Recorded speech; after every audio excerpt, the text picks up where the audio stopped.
When designer Clara Vance marries reclusive billionaire Damien Holt, she believes she's entering a world of power, beauty, and love. But inside the Holt mansion waits Vivian, his elegant, ageless mother, a woman who rules with whispers and shadows. Every mirror reflects something that shouldn't exist. Every secret draws Clara deeper into a legacy soaked in control, blood, and betrayal. And soon she learns the truth. To love Damien means to defy the witch who raised him. To survive means to break the curse that binds them all.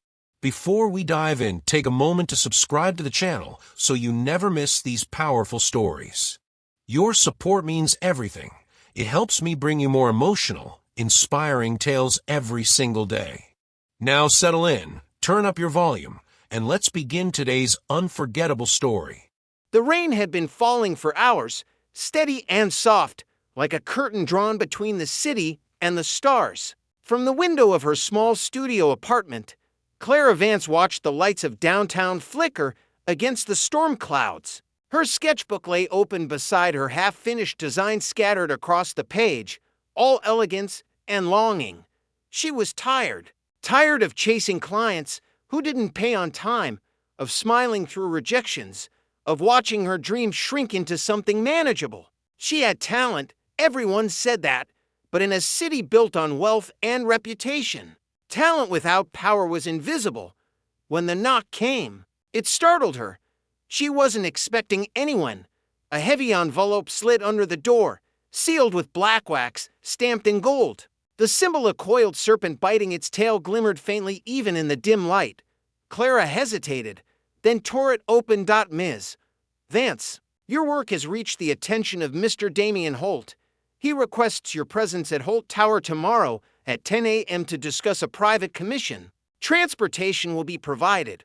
The Holt Estate Holt name was one she'd heard whispered among the city's elite billionaires whose fortunes stretched back generations. Wrapped in both philanthropy and secrecy, Damien Holt, the last heir, was a man few had seen in years. Some said he lived abroad, others claimed he was cursed. Clara smiled faintly at the absurdity. Cursed. She was too practical for such nonsense. The next morning, a sleek black car waited at the curb, its driver silent except for the polite nod he offered. The city blurred by as they ascended toward the hills, where glass towers gave way to winding roads and mist-shrouded estates. Holt Tower rose from the fog like something half-remembered from a dream, an obsidian skyscraper edged with silver, its windows tinted black. It was beautiful, but intimidating, too perfect to feel human. Inside, everything gleamed. Marble floors, mirrored walls, and chandeliers that dripped light like melting ice. A woman in gray approached, expressionless. Efficient, Miss Vance. Mr. Holt will see you now. The elevator rose soundlessly to the top floor, and when the doors opened, Clara stepped into a vast office, bathed in shadow and morning light. At its center stood Damien Holt. He was taller than she expected, his dark hair falling carelessly across his brow, his features carved in a way that felt both elegant and severe. His eyes, gray, unreadable, studied her as though he already knew her story. Clara Vance, he said softly, you design emotion into fabric. That's rare. His voice had weight, low and deliberate, like music slowed just enough to be unsettling. I try to make things that feel alive, she managed. A faint smile ghosted across his lips. Good, because what I want must feel alive yet untouched by time. I need a gown, not for sale, not for show, for memory. He gestured to a portfolio on the desk, filled with photographs of a woman young, beautiful, her expression half cruel, half divine. Clara couldn't look away. Who is she? She asked. My mother, he replied. Vivian Holt. Something in the way he said it made her skin prickle. Reverent, but fearful. Devoted, but bound. He continued. It's her birthday soon. She insists on tradition, a ball, and appearance. She was once the face of everything this empire stood for. She deserves perfection. Clara nodded slowly.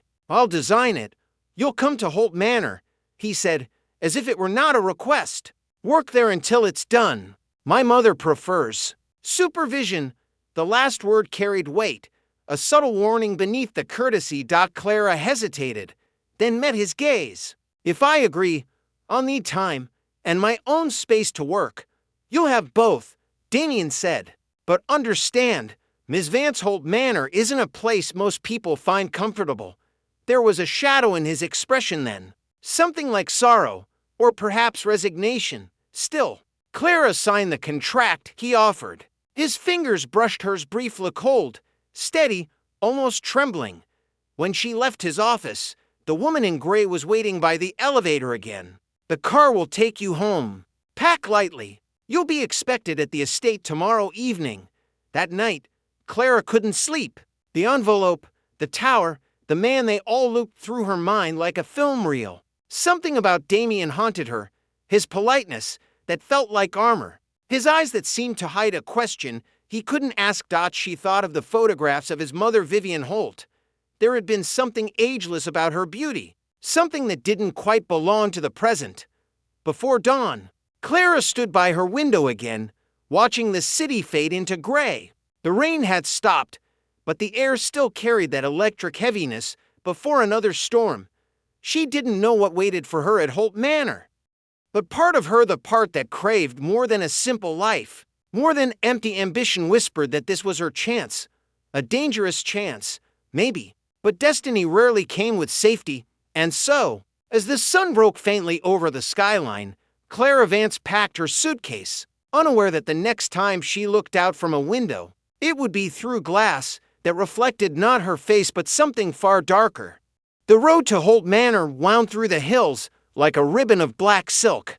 Clara sat in the back of the car, the silence thick around her. The air outside grew colder, the trees taller and darker. Every mile felt like a step away from the world she knew. By the time the wrought iron gates appeared, she could barely see through the mist. They creaked open on their own, and the car glided through without stopping. The mansion loomed ahead, ancient stone and ivy, its many windows glowing faintly as if the house itself were awake. A woman in black waited at the entrance, framed by pillars of marble and candlelight. "Welcome to Holt Manor, Miss Vance," the woman said. "I am Mrs. Lorne, the housekeeper. Mr. Holt is expecting you." Inside, everything seemed alive with history. Portraits lined the halls, their painted eyes following her. The air smelled faintly of roses and smoke. When Damien appeared, he looked different from the man she met in the city. Softer, somehow, yet more burdened. "You made it," he said quietly. "Did you find the drive too long?" "It was beautiful," she answered, though her voice trembled. He smiled faintly, but there was no joy in it. "My mother will want to meet you." He led her through a long corridor to a dining hall lit by dozens of flickering candles. At the head of the table sat Vivian Holt. Clara had seen her in photographs, but nothing prepared her for the real thing.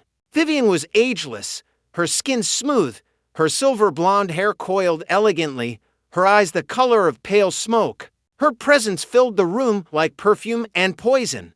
"So this is the designer," Vivian murmured, her gaze sweeping over Clara with a slow, surgical precision. "You're younger than I expected." Clara forced a polite smile. "It's an honor to meet you, Mrs. Holt." "Vivian," the woman corrected, though the word felt like an order, not a kindness. "Damien tells me you're very talented. I do hope that talent extends beyond fabric." Damien's jaw tightened. "Mother," Vivian's lips curved. "Oh, relax, darling. I'm simply curious. We can't allow just anyone to touch our legacy, can we?" Her eyes glittered as she poured herself wine. "Tell me, Miss Vance, do you believe in family curses?" Clara blinked. "I know. I don't." Vivian's smile sharpened. "Good. Belief gives them power." She raised her glass toward Damien. "To your future, my son, and to the woman who will learn our ways soon enough." Clara froze, unsure if she'd misheard. "The woman who will learn our ways." Later, as dinner ended, Damien escorted Clara through the dark halls. "Don't mind her," he said softly. "She enjoys unsettling people. She doesn't just unsettle," Clara whispered. "She dominates." He glanced at her, something raw in his eyes. "She's had a long life. Too long, perhaps." When they stopped before her assigned room, he hesitated. Clara, you should know something. My mother doesn't easily let go of what she claims as hers. If she seems harsh, it's because she believes she's protecting me. From what? He looked away. From everything. Even herself. That night, Clara couldn't sleep. The manor was too still, too silent, except for faint whispers that slid through the walls. She thought she heard laughter once, soft, melodic, distinctly female, but when she checked the hall, there was no one there. On her desk lay a fresh sheet of parchment, the dress sketches she'd been working on earlier. Except now, someone had added a figure beside her design. A tall woman in black, her hand resting possessively on Clara's shoulder. Clara's blood went cold. She tore the paper in half and threw it into the fire. The next morning, Damien appeared again, looking pale. He held a folded document in his hand. My mother insists on this, he said quietly. It's a contract, a symbolic gesture. Clara frowned. For the commission? He hesitated, then shook his head. For marriage. Her breath caught.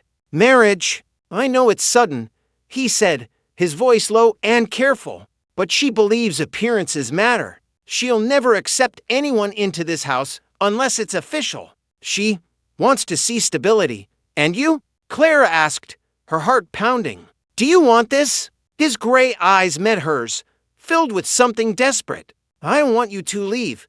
The words were both plea and confession. Vivian entered the room then, gliding like smoke. Love should never wait, she said. If you mean to stay, Clara, then stay properly. Her tone was deceptively kind, but her eyes glittered with triumph. She handed Clara a pen of gold. Clara looked at the document. Her name was already written there, as if someone had known she'd agree. The air felt colder, but Damien's hand covered hers, trembling. His pulse raced beneath her fingertips. I'll protect you, he whispered. Something unseen passed between them, a promise, or perhaps a warning. And so, beneath Vivian Holt's watchful gaze, Clara Vance signed the contract that would bind her not just to Damien, but to the darkness that raised him that night. Bells rang from somewhere deep within the house. Clara stood by the window, the papers still trembling in her hand. The wind carried a sound, faint laughter, like Vivian's, echoing through the halls. And when she looked into the mirror, her reflection smiled a moment after she did. The first morning after the signing, the mansion greeted Clara with silence. Not the soft silence of peace, but the kind that listens. Even the ticking of clocks felt measured, deliberate. She dressed carefully and followed the scent of coffee down to the breakfast hall, where sunlight fell through tall, arched windows and fractured against crystal. Vivian sat at the head of the table, dressed in pale gray silk. Damien was beside her, though his eyes looked shadowed and tired. Good morning, Clara said softly. Vivian smiled with perfect grace. Good morning, Mrs. Holt. The title landed like a weight.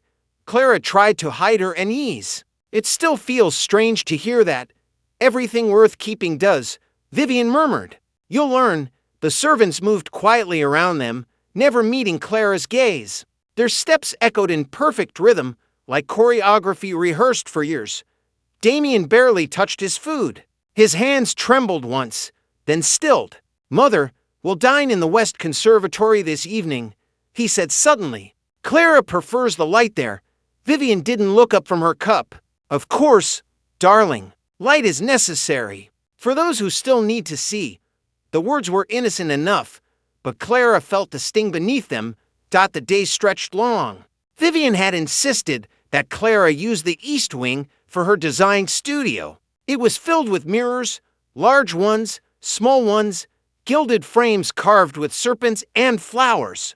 Clara draped sheets over several, unnerved by their presence. As she sketched, the air seemed to him softly, as though the house itself was breathing with her. Sometimes she thought she saw movement reflected where there should have been none, a flicker, a shadow, a second version of herself lingering an instant too long. By afternoon, her head throbbed. She stepped out into the hallway for air. The corridors all looked the same, endless portraits, endless doors. A whisper followed her. Left. Not right. She froze. The sound was faint, female, elegant, almost like Vivian's voice, softened by distance.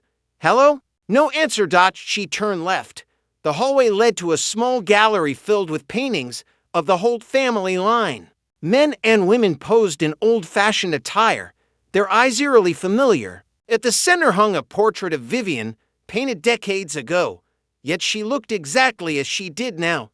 Clara's stomach tightened. She checked the date etched below -1893. Impossible. The air behind her stirred. You've found my favorite room, Vivian said. Clara turned. Vivian stood in the doorway, her reflection shimmering faintly in the glass frames.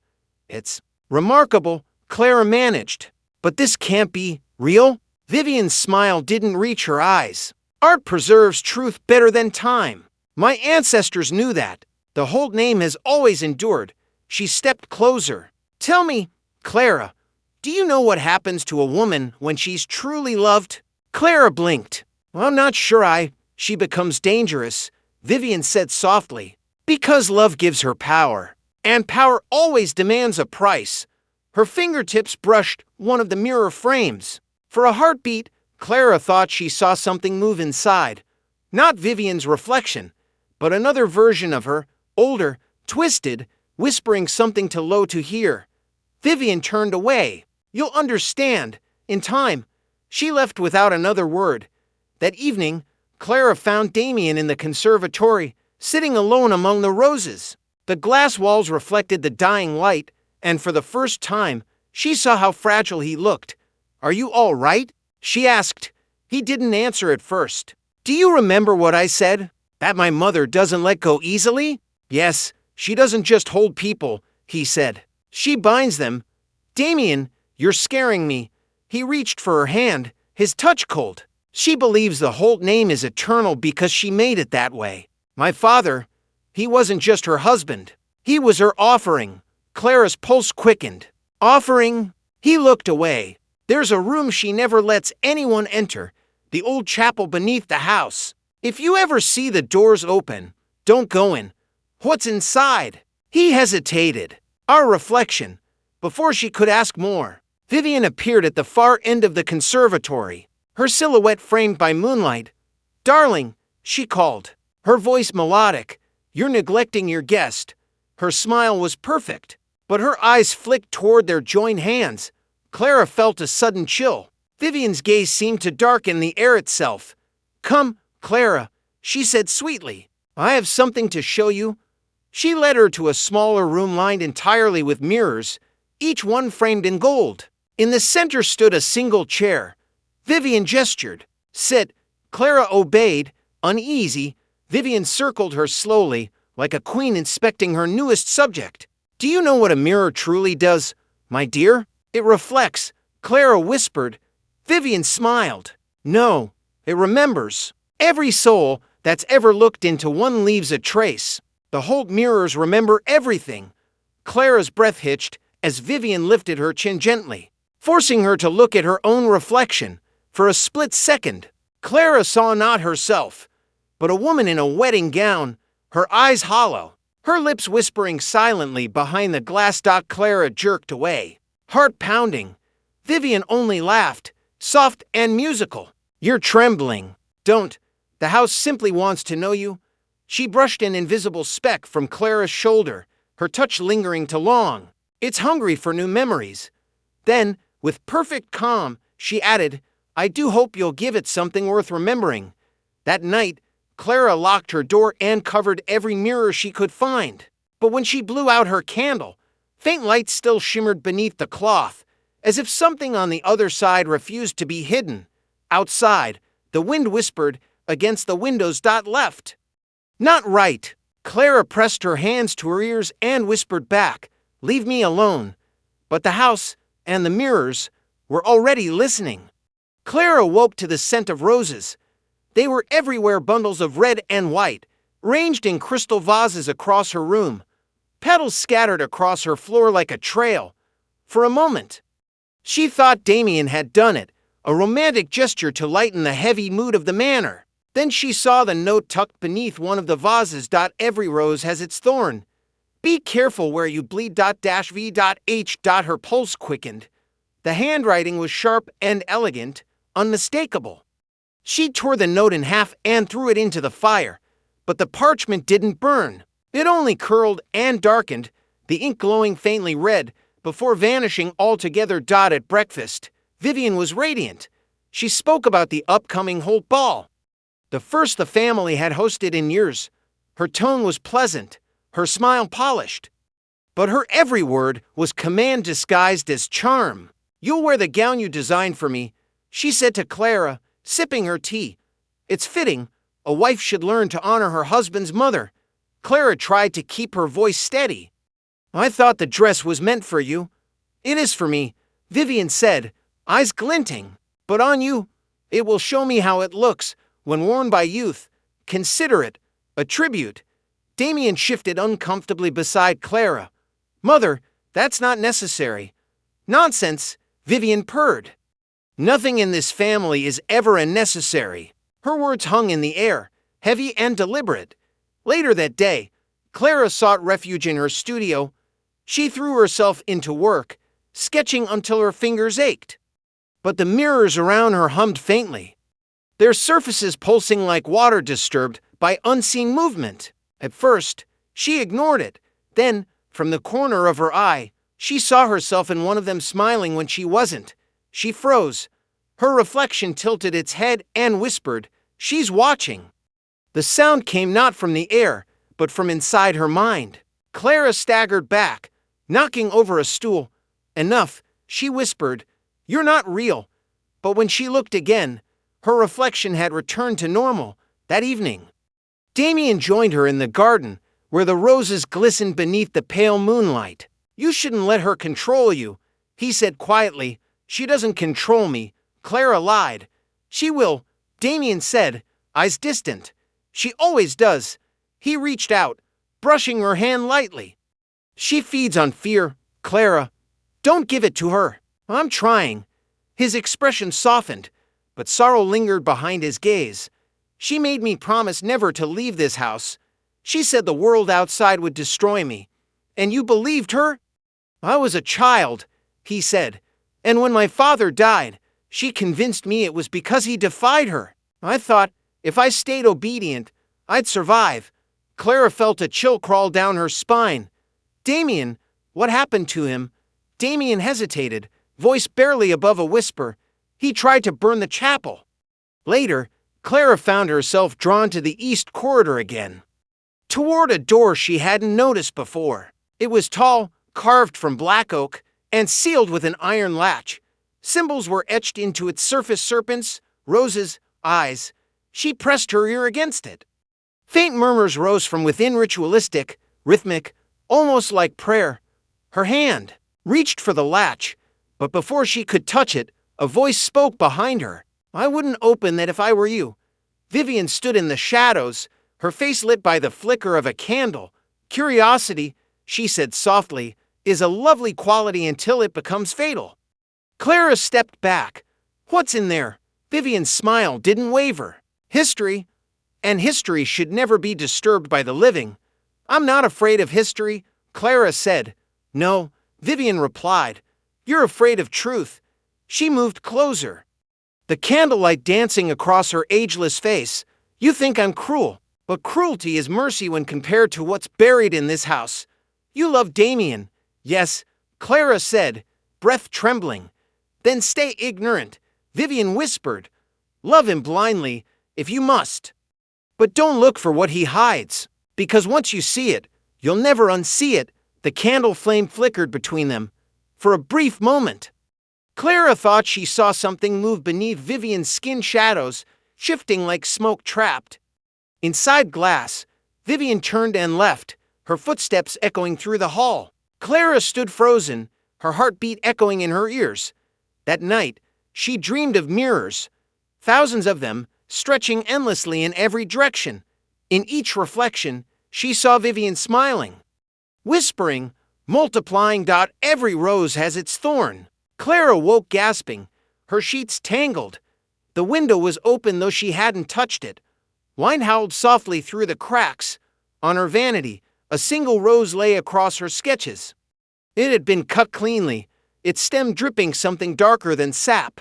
Blood. The next morning, Clara confronted Vivian in the conservatory. "You put that rose in my room," she said. Vivian looked up from pruning her flowers. "Did I?" "Yes." "Why would I waste something so beautiful on you?" Her tone was calm, almost bored. "I know you're trying to scare me," Clara said. "But I'm not leaving Damien." Vivian laughed softly, setting down her shears. "Oh, my dear girl, you misunderstand. I don't want you gone." Her eyes glittered. "I want you changed." Clara's stomach turned. "Changed?" Vivian stepped closer. "Love is a dangerous thing, Clara. It either softens the heart or rots it. Let's see which it does to you." That night, Clara found Damien sitting by the fire, staring into the flames. He looked pale, haunted. "She spoke to you, didn't she?" he asked. "Yes," Clara whispered. "She told me to stay ignorant." He nodded slowly. "She's warning you, in her own way." "About what?" "About her bargain," Damien said. "About what keeps her alive." Before Clara could ask, he reached for her hand, his voice trembling. "Promise me something. No matter what happens, don't trust her. Not even if she saves your life." "I promise," she whispered. Outside, thunder rolled across the hills. The mirrors along the walls shivered with faint light, and somewhere deep below the house, a door creaked open on its own. The storm began at midnight. Thunder rolled across the hills, shaking Holt Manor to its bones. The mirrors along the corridors trembled as though they too could feel the weight of what was coming. Clara lay awake, listening to the wind batter the windows. Beside her, Damien slept restlessly, his hand clutching the bedsheet as if holding something unseen at bay. When lightning flashed, she caught the pale shimmer of sweat across his forehead, the shadow of fear carved into his sleeping face. She touched his arm gently. "Damien," she whispered. He stirred, eyes snapping open. For a moment, he didn't seem to see her. Then clarity returned, and he exhaled shakily. "It's happening again," he murmured. "What is?" "The dreams, the voices. She's calling." "Your mother?" He nodded, sitting up. "She never sleeps during a storm. She says thunder keeps the dead awake." Before Clara could answer, a sharp crack echoed through the halls. The lights flickered. Then, faintly, a sound drifted from below. Music. A piano, low and mournful. "Stay here," Damien said, swinging his legs over the bed. "Wait." Clara reached for him. "Let me come." He hesitated, then nodded once. "Stay close." They followed the sound down the main staircase, the air thick with the scent of candle wax and rain. The song grew louder, hauntingly beautiful, filled with sorrow. When they reached the drawing room, Clara froze. Vivian sat at the grand piano, her back to them. Her gown was black velvet, her hair unbound, shimmering like liquid silver. She played with closed eyes, fingers moving as if guided by something beyond her. "Mother," Damien said quietly. Vivian's hands stilled. "Couldn't sleep, darling?" "You promised," he said. "No more of your rituals." She turned slowly, her face serene. "Rituals? Is that what you call remembrance?" Clara stepped forward. "Remembrance of what?" Vivian's gaze found her. "Of sacrifice, my dear. Every great love demands it. You of all people should know that by now." "I don't understand." Vivian rose from the piano, moving with unnatural grace. "This house was dying, one sour name fading, our fortune rotting. I made a vow to protect it, to keep it alive, no matter the cost." Damien's voice trembled. "The cost was father." Vivian's eyes softened briefly, real pain flickering across her perfect face. "He was weak. He wanted freedom, not eternity. He would have let our legacy crumble." "You killed him," Damien said. "I saved him," she whispered. "I gave him purpose. His blood sealed the pact that keeps our family strong." Clara stepped back, heart racing. "What kind of pact?" Vivian smiled faintly. "A simple one. Every generation, a life sustains another. The firstborn bears the mark, the heart that binds the wealth, the beauty, the power." Her gaze shifted to Damien. He was born perfect because of that pact. But perfection comes with chains. Clara's voice shook. You mean he's bound? Vivian said softly. To me. Damien's hands clenched into fists. You've cursed me. I preserved you. Vivian replied. Without me, you'd fade into dust. My blood is your breath. My life is your shield. He turned to Clara, eyes glistening. Now you see why I can't leave her. Clara shook her head, tears rising. There must be a way to end it. Vivian laughed, light and cruel. End it. Love cannot end what magic began. You'd have to break the chain, spill the blood that binds it. Her smile faded. And even then, love might not survive what follows. Clara stepped forward, defiance trembling in her voice. Then I'll find a way. Even if it kills me. Vivian's expression softened for the briefest second. You remind me of myself. Before I learned that love without power is just begging for mercy. She turned toward the door. Sleep, my darlings. Tomorrow brings truth, whether you're ready for it or not. The candles guttered as she vanished down the hall. When she was gone, Damien sank to his knees. Now you know, he whispered. I was born out of a promise written in blood. I can't die, Clara not until she does. Clara knelt beside him, taking his face in her hands. Then we'll find another way. There's always a way. She won't let you. She'll turn the house against you. Against me. Then let her, Clara said fiercely. Let her see what love can do. Lightning split the sky, flooding the room with white light. For a moment, their reflections filled the mirrored walls, dozens of them. Watching, echoing, whispering. Break the chain. The words weren't spoken aloud, but Clara heard them all the same. The next morning, the house was too quiet. Vivian didn't appear for breakfast. Damien said little, his eyes distant, haunted. Clara wandered into the east wing again, the place she'd avoided since the whispers began. The black oak door was ajar now, the symbols carved into it glowing faintly red. She hesitated, then pushed it open. The chapel lay beyond, lit by candles that burned without flame. Symbols covered the floor, drawn in rust-colored streaks. At the center stood a stone basin filled with dark liquid blood. She realized. Her stomach twisting. And above it hung a mirror, and like any other, its surface rippling like water. Her reflection appeared, then twisted, smiling cruelly. Do you love him enough to bleed for him? Clara stepped closer. The whisper came from everywhere and nowhere. If that's what it takes, she said softly. Then yes. The reflection's hand reached toward her, pressing against the glass. Blood seeped through, warm against her skin. The air pulsed once, twice, and then everything went black. When Clara awoke, she was in her bed again. Damien sat beside her, his eyes wide with terror. What did you do? He whispered. I saw it, she said weakly. The pact, the blood. It's real. You shouldn't have gone there. I had to, she said, her hand trembling in his. Because if this curse began with love twisted into power, maybe real love can undo it. Damien's voice cracked. You can't fight her, Clara. Clara looked into his eyes, fierce and certain. I already am.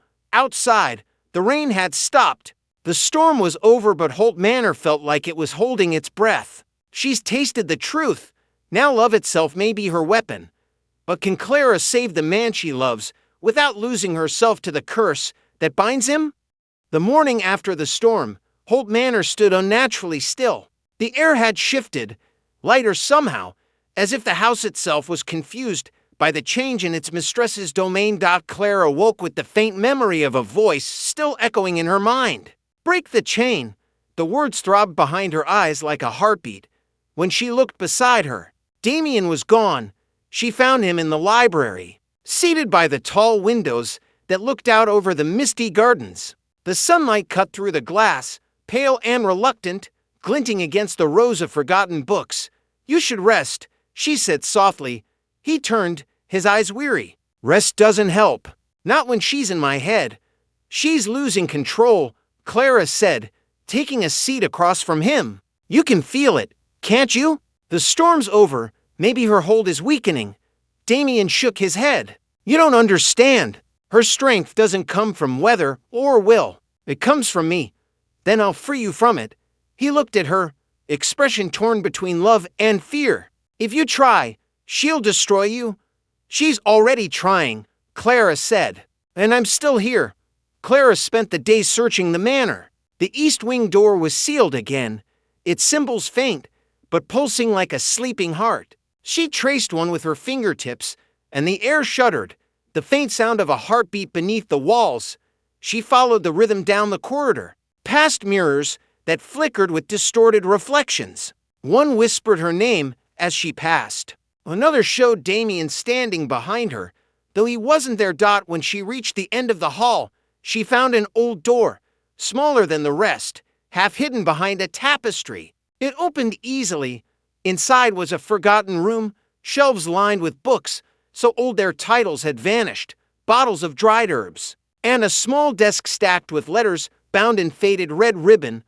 Clara untied one and began to read. My beloved Vivian, you promised me life eternal, and I was fool enough to believe you meant joy. But eternity without freedom is only a slower kind of death. If our son ever finds this, know that I loved him more than my salvation. Elias Holt. Clara's breath caught. Damien's father. The next letter was written in the same hand, more desperate. The mirror feeds on blood. Your reflection is your prison. One must give what the other takes.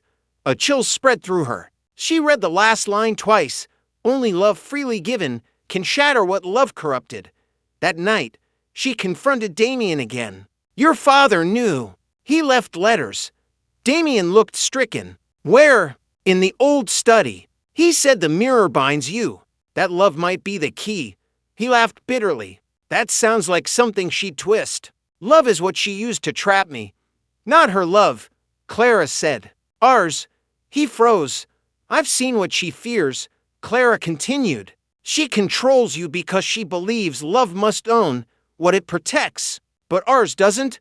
It's choice, not possession. Damien stood, trembling. Clara, but before he could speak, the air shifted. The candles flared. The walls groaned like something alive. Vivian's voice echoed from everywhere. You think you can break me with sentiment? Clara spun around. Vivian stood at the doorway, her face pale, her eyes glowing faintly. Love is a cage, my dear. You'll learn that soon enough. Damien stepped between them. Mother, stop. Vivian smiled sadly. You still call me that, even as you betray me. You were supposed to be my redemption. She lifted a hand. The mirrors along the walls shuddered violently. Clara felt her heartbeat falter, as if the air itself had turned to glass. Then Damien grabbed her hand. Clara, look at me. Their eyes met. He whispered, if love can undo it, then don't let go. The mirrors screamed. Light fractured across the room. Clara felt something pull inside her chest, a thread snapping. When the world steadied again, Vivian was gone. Only her reflection lingered in the cracked glass, eyes wide with fury. Clara fell to her knees, gasping. What happened? Damien knelt beside her. You pushed her out. She's weaker now. No, Clara whispered. Not weaker. Angry, he took her face in his hands. Then we run. We'll leave this place. Tonight. Clara shook her head slowly. We can't. Not yet. The house is still tied to her. To you. If we go, she'll follow. Then what do we do?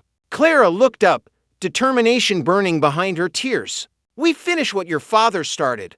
That night, while Damien gathered what little he could carry, Clara returned to the old study. She opened the final letter and found a sketch of the mirror and an inscription written beneath it to destroy the reflection. One must see it through the eyes of love, not fear. She understood then. The curse wasn't just magic, it was belief. Vivian had built her eternity on fear, convincing herself that love was control. The mirror had trapped that illusion, feeding on it. But Clara's love wasn't bound by fear. It was choice. It was defiance. She touched the letter to her chest, whispering, for him, and as thunder rumbled faintly in the distance, the mirrors across Holt Manor began to tremble once more.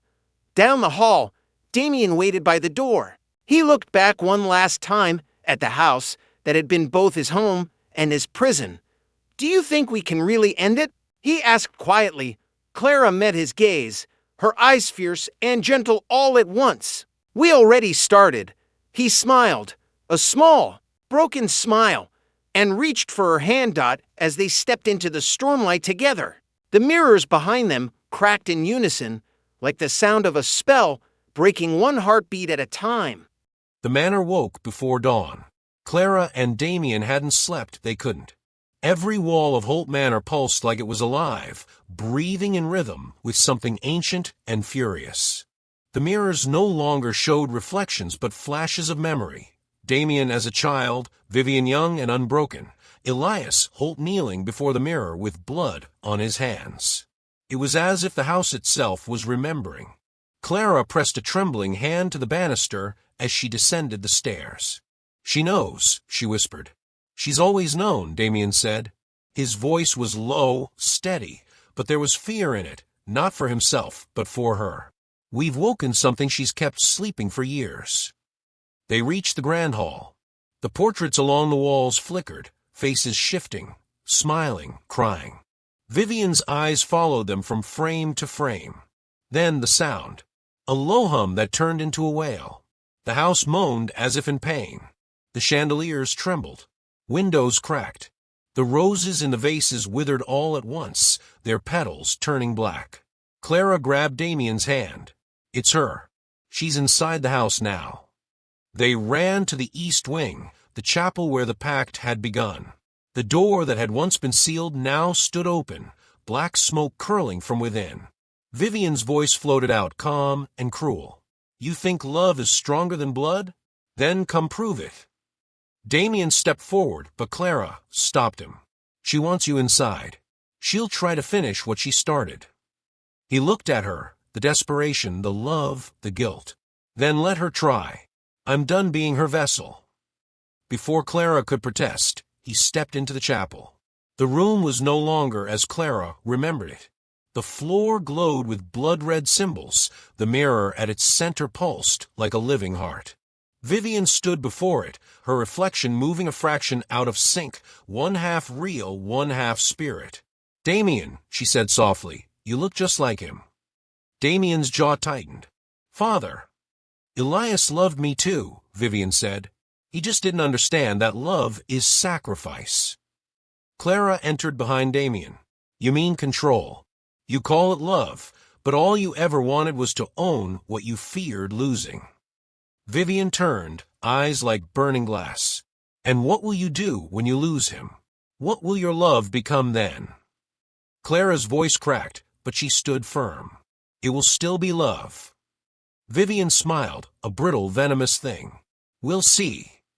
The mirror began to ripple. Vivian raised her hands and whispered in a language that wasn't human. The walls shuddered. The glass of every mirror in the house began to weep, thin lines of crimson running like tears. Damien doubled over, clutching his chest. "She's pulling at me," he gasped.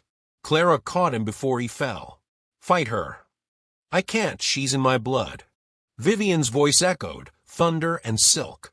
"Then let me take what's mine." The mirror's surface stretched outward, forming a hand made of light and blood. It reached for Damien. Clara moved without thinking. She stepped between them. The mirror hand struck her chest, not hard but deep. The pain was blinding, not physical but spiritual, like every heartbeat was being rewritten. Vivian screamed, "No!" Clara's blood hit the floor, bright and hot, spreading across the symbols like ink across parchment. The entire house groaned.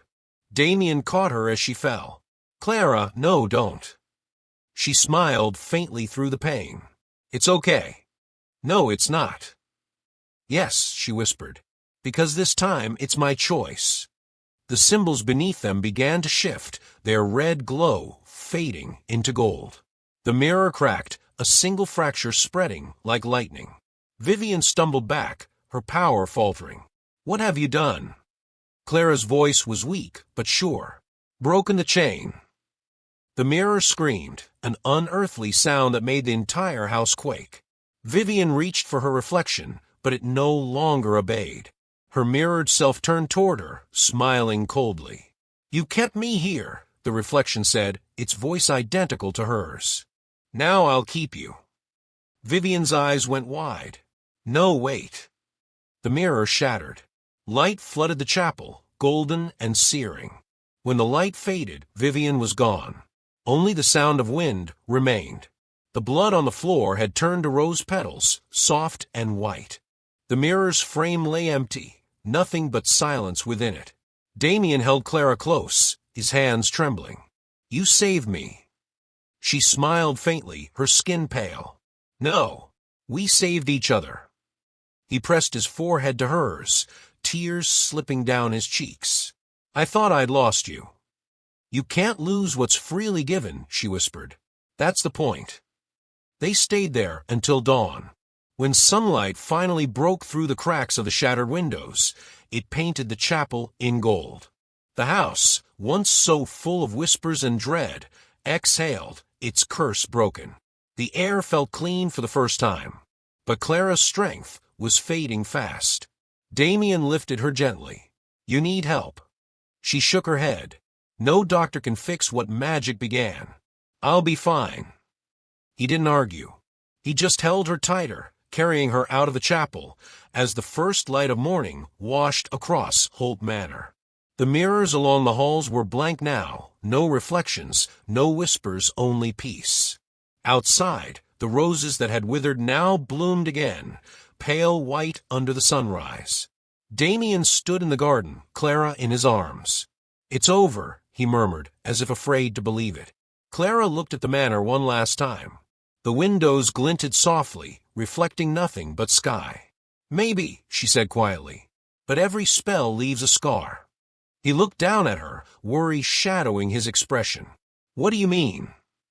She smiled faintly. You'll see. Scars just remind us that we survived. The dawn came quietly, as if afraid to disturb what the night had broken. The manor no longer hummed. Its corridors were hushed and hollow, stripped of whispers and illusions. Only the faint scent of roses lingered, sweet and ghostly, drifting through the cracks of shattered windows. Clara lay in Damien's arms on the settee by the fire. He had wrapped her in his coat, though the morning was warm. Her skin, once cold, now glowed faintly in the sunlight, fragile but alive. For the first time since she'd stepped into Holt Manor, there was peace. Damien brushed a lock of hair from her face. You should rest, he whispered. I've done enough resting for one lifetime, Clara said weakly, a hint of laughter threading through her exhaustion. Tell me it's real this time. Tell me she's gone. He hesitated, eyes drifting toward the window. The garden beyond was alive again, the roses blooming in waves of white and crimson, their petals trembling in the breeze. She's gone, he said softly. The mirrors are silent. The curse, it's broken. Clara exhaled a shaky breath. Then why does it still feel like she's watching? Maybe that's just the memory, he said. Maybe houses never really forget. She smiled faintly. Neither do people. For a while, they sat in silence, the fire crackling low. Damien's mind wandered to his childhood, the endless halls, the lessons in obedience, his mother's touch both tender and terrifying. He'd spent so long living in her shadow that freedom felt almost unbearable. He looked at Clara, his voice trembling. You gave me something she never could. What's that? Choice. Her eyes softened. You always had it, Damien. You just needed to see it. He shook his head. No, I needed you. She reached for his hand. Their fingers interlaced, his warmth meeting her pulse. Then promise me something, she whispered. Anything. Don't let the past own you anymore. Not her, not the house, not the curse. Just live. He smiled, a small, unsteady smile that reached his eyes. Only if you live with me. Hours passed. The light grew stronger. The house, once drenched in shadow, now gleamed in gold. Dust danced in the air like glitter. Clara stood, still weak, but determined. She walked to one of the broken mirrors, leaning against the wall. Its surface was cracked into 7 pieces, but when she looked into it, she saw only herself, no reflections whispering, no other faces peering back. She touched the glass. Goodbye, she murmured. A faint shimmer rippled across it, Not a voice, not a face, just the echo of something ancient and weary fading into stillness. Vivienne Holt's presence dissolved with the morning light. Later in the garden, Damien helped Clara to a bench surrounded by blooming roses. The air smelled clean, new. The manor stood behind them, no longer a prison, but a monument to what they had endured. "Do you think she ever loved you?" Clara asked quietly. Damien thought for a long time. In her way, yes. But her love was a cage. Yours is a door. She smiled softly. "Then let's walk through it." He kissed her hand. Together. The breeze picked up, scattering rose petals across the grass. Some landed in Clara's lap, white streaked faintly with red, like tiny reminders of blood and forgiveness. She pressed one to her heart. "It's strange," she whispered. "I feel her still, not watching but resting." Damien nodded. Maybe breaking the curse freed her too. "Maybe," Clara said. "Or maybe love just looks different when it finally lets go." That evening, they left Holt Manor behind. The car rolled down the winding road, the sun setting behind the hills, painting the sky in shades of pink and amber. Clara looked back one last time. The mansion stood tall against a horizon, quiet, solemn, and beautiful in its ruin. "It's not evil anymore," she said softly. "No," Damien agreed. "It's just empty." She rested her head against his shoulder. "Then maybe it's waiting for something new." He smiled faintly. "Maybe we are too." The road ahead curved through the mist, opening into sunlight. Months later, in a small seaside town far from the city, Clara stood on a balcony overlooking the ocean. The wind tangled her hair as she watched the waves crash against the rocks. Behind her, Damien called out, "Coffee or tea?" "Tea," she said, turning to smile at him. "But only if you make it too sweet." He laughed softly, that sound she loved, the one that belonged to no legacy, no curse, just him. When he handed her the cup, she caught his hand and pressed it to her lips. "We did it," she murmured. He looked at her, eyes full of quiet wonder. "You did it." "We both did," she said, "and she'll never own us again." As the sun dipped low, they sat together, watching the horizon melt into gold. For the first time in either of their lives, the silence was kind. Damien reached for her hand, threading their fingers together. "You saved me," he whispered. She leaned her head against his shoulder. "No, we saved each other. That's what love is supposed to do." The sea shimmered like glass, peaceful, endless. And somewhere far away, in the heart of the manor now swallowed by ivy and light, a single white rose bloomed in the ruins of the chapel. Its petals caught the dawn, glowing faintly, as if remembering a love that had defied even the darkest of spells. Broken heart, every curse begins with love twisted by fear, and ends when love dares to set itself free. Their story closes beneath the dawn, but some vows echo beyond time. The end, or the beginning of something everlasting. If this story touched your heart, tell me in the comments, what does true wealth mean to you? Don't forget to like, subscribe, and come back for more powerful stories that remind us how kindness can change everything.